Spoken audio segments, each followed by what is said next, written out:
ओम नमो नारायणाय। हर हर महादेव, जय भोलेनाथ। नमस्कार, मैं साधना पांडे मार्गदर्शन पे आपका स्वागत करती हूँ। तो चलिए आज सुनेंगे सफला एकादशी व्रत कथा।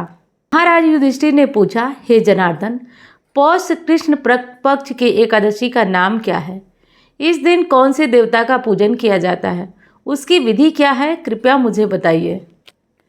भक्त वत्सल भगवान श्री कृष्ण कहने लगे कि धर्मराज, मैं तुम्हारे स्नेह के कारण तुमसे कहता हूँ कि एकादशी व्रत के अतिरिक्त मैं अधिक से अधिक दक्षिणा पाने वाले यज्ञ से भी प्रसन्न नहीं होता हूँ। अतः इस अत्यंत भक्ति और श्रद्धा से युक्त होकर एकादशी व्रत करना चाहिए। हे राजन, द्वादशी युक्त पौष कृष्ण एकादशी का महात्म तुम एकाग्रचित होकर सुनो। इस एकादशी का नाम सफला एकादशी है। इस एकादशी के दिन श्रीमन नारायण की पूजा होती है। विधिपूर्वक इसका व्रत करना चाहिए। इस प्रकार नागों में शेषनाग, पक्षियों में गरुड़, सब ग्रहों में चंद्रमा, यक्षों में अश्वमेध और देवताओं में भगवान विष्णु श्रेष्ठ है। उसी तरह सभी व्रतों में एकादशी का व्रत श्रेष्ठ है। जो मनुष्य सदैव एकादशी का व्रत करते हैं वे मुझे परम प्रिय हैं। अब इस व्रत की विधि कहता हूँ, विस्तार पूर्वक सुनो। मेरी पूजा के लिए ऋतु के अनुकूल फल, नारियल, नींबू, नैवेद्य आदि 16 वस्तुओं का संग्रह करें। इस सामग्री से मेरी पूजा करने के बाद रात्रि जागरण करें। इस एकादशी के व्रत के समान यज्ञ, तीर्थ, दान, तप दूसरा कोई नहीं है। 5000 वर्ष तप करने से जो फल मिलता है उससे भी अधिक फल सफला एकादशी का व्रत करने से मिलता है।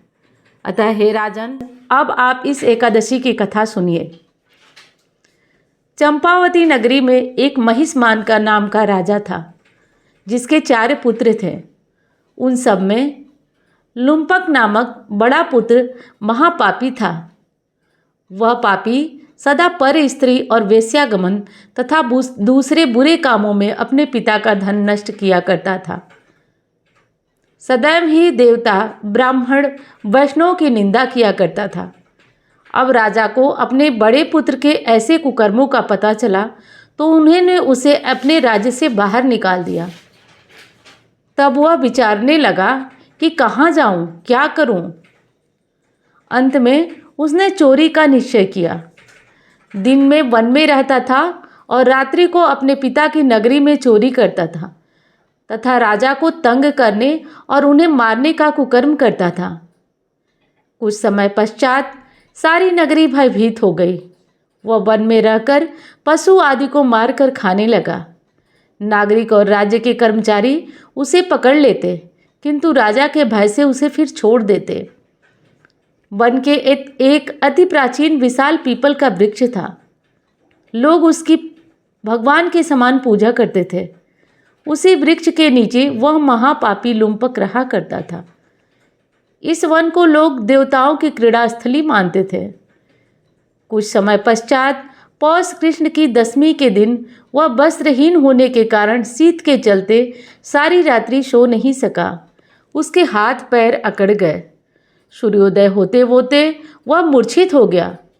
दूसरे दिन एकादशी को मध्याह्न के समय सूर्य की गर्मी पाकर उसकी मूर्छा दूर हुई। गिरता पड़ता वह भोजन की तलाश में निकला। पशुओं को मारने में वह समर्थ नहीं था, अतः पेड़ों के नीचे गिरे हुए फल खाकर वापस उसी पीपल पेड़ के वृक्ष के नीचे आ गया। उस समय तब तक भगवान सूर्य अस्त हो चुके थे। वृक्ष के नीचे फल खाकर रहने लगा था। हे भगवान, अब आपके ही ये फल अर्पण है, आप ही तृप्त हो जाइए। उस रात्रि को दुख के कारण रात्रि को उसे नींद नहीं आई। इसके इस उपवास और जागरण से भगवान अंतर्ध्यान हो गए। भगवान अत्यंत प्रसन्न हो गए और उसके सारे पाप नष्ट हो गए। दूसरे दिन प्रातः एक अति सुंदर घोड़ा अनेक सुंदर वस्तुओं से सजा हुआ उसके सामने आकर खड़ा हो गया। उसी समय आकाशवाणी हुई, हे राजपुत्र, श्रीमन नारायण की कृपा से तेरे पाप नष्ट हो गए। अब तू अपने पिता के पास जाकर राज्य की प्राप्ति कर।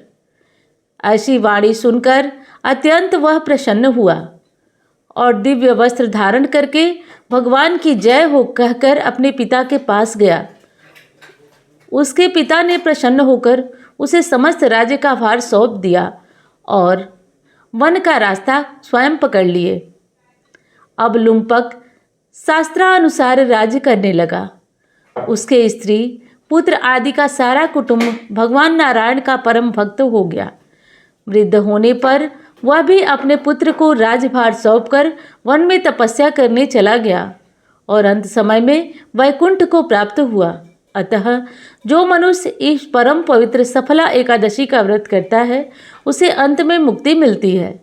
जो नहीं करते वे सींग और पूंछ और सींगों से रहित पशुओं के समान है। इस सफला एकादशी के महात्म को पढ़ने से अथवा श्रवण करने से मनुष्य को अश्वमेध यज्ञ के बराबर फल की प्राप्ति होती है। इसलिए एकादशी का व्रत करना चाहिए और इस कथा का आप लोग श्रवण किए उसके लिए धन्यवाद। भगवान विष्णु की कृपा आप सभी पे बनी रहे ऐसी कामना करती हूँ। अब मैं मिलती हूँ आपसे अन्य वीडियो में। धन्यवाद। हर हर महादेव।